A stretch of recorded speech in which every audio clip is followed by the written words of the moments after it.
CM times news కి స్వాగతం. Intermediate చదువుతున్న విద్యార్థులు బాగా చదువుకొని వారి జీవితాలకు మంచి బాటలు వేసుకోవాలని ఉపాధ్యాయ సంఘం నాయకులు చెల్ల శ్రీనివాస్ అన్నారు. చిమ్మకుర్తిలోని ఎంఎస్ఆర్ జూనియర్ కాలేజీలో ఆత్మీయ సమావేశం జరిగింది. ఈ కార్యక్రమానికి విచ్చేసి చెల్ల శ్రీనివాస్ మాట్లాడారు. ప్రతి విద్యార్థి జీవితానికి ఇదే సరైన వయసు.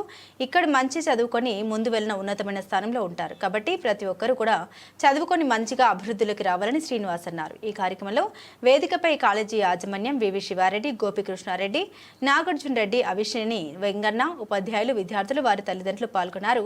ఈ సందర్భంగా ఇంటర్ మెరిట్ మార్కులు వచ్చిన విద్యార్థులకు ప్రశంసా పత్రాలు అందించారు. స్కూల్కి వెళ్తున్నారా లేదా, విద్యార్థులు ఉపాధ్యాయులతో ఏ విధంగా ఉంటున్నారు, తల్లిదండ్రులు మరి విద్యార్థుల యొక్క పరిస్థితి మనం చూస్తున్నాం. ఈరోజు సమాజంలో అనేక రుగ్మతులతోటి ఈ కాలేజీల్లో రకరకాల పరిస్థితులు రకరకాలే జరుగుతున్నాయి.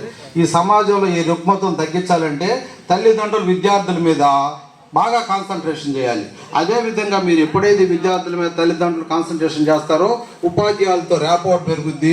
మరి ఉపాధ్యాయులతో ఎప్పుడైతే ర్యాపోర్ట్ పెరుగుద్దో ప్రతి నిమిషం కూడా ఈ పిల్లోడు ఎక్కడున్నాడు, ఏం చేస్తున్నాడు, చదువుతున్నాడా చదవట్లేదా, టైం స్కూల్కి వస్తున్నాడా రావట్లేకపోవడానికి సమాజంలో ఒక మంచి లక్ష్యాన్ని నిర్దేశించుకొని ఆ లక్ష్యాన్ని చేసుకోవడానికి అవకాశం వీలుగా ఉంటుంది. మీరు ప్రతి ఒక్కరు కూడా ఇప్పుడు ఇంటర్మీడియట్ చేరారు. ఇంటర్ అటు ఇటు కాదనమాట. ఇది మీ మనసు స్థిరంగా ఉండదు, ఏం చేయాలో అర్థం కాదు. కాబట్టి ఈ ఇంటర్మీడియట్లోనే మీరు స్థిరంగా ఒక లక్ష్యాన్ని నిర్ణయించుకోవాలి. ఈ లక్ష్యాన్ని నిర్ణయించుకొని మన భవిష్యత్తు ఏమిటి, మనం ఏం చేయాలి, మన ప్రయాణం ఎటు, భవిష్యత్తును నిర్ణయించుకున్నప్పుడే భవిష్యత్తుకు అనుగుణంగా నువ్వు ప్రయాణం చేయగలుగుతావు. ఏదో వస్తున్నాను పోతున్నాను ఇంటర్మీడియట్ అయిపోతుంటే ఉపయోగం ఉండదు. మీ తల్లిదండ్రులు అందరూ గ్రామీణ నేపథ్యం అంటే ఏంది, వ్యవసాయ కుటుంబాలు లేకపోతే పనులు చేసుకుంటుంటా రకరకాల ఇబ్బందుల్లో ఉంటుంటారు. మా పిల్లలు బాగుపడి కష్టపడి చదువుకుంటే మాకు వాళ్ళ ద్వారా మేలు జరుగుద్ది అనే ఉద్దేశంతో ఉంటారు. కాబట్టి తప్పనిసరిగా మీరు ఒక లక్ష్యాన్ని ఎంచుకొని ఆ లక్ష్యం వైపు ప్రయాణం చేయాలి. లక్ష్యమే నిర్ణయించుకోవడం సరికాదు, దానికి తగ్గటువంటి శ్రమ చేయాలి.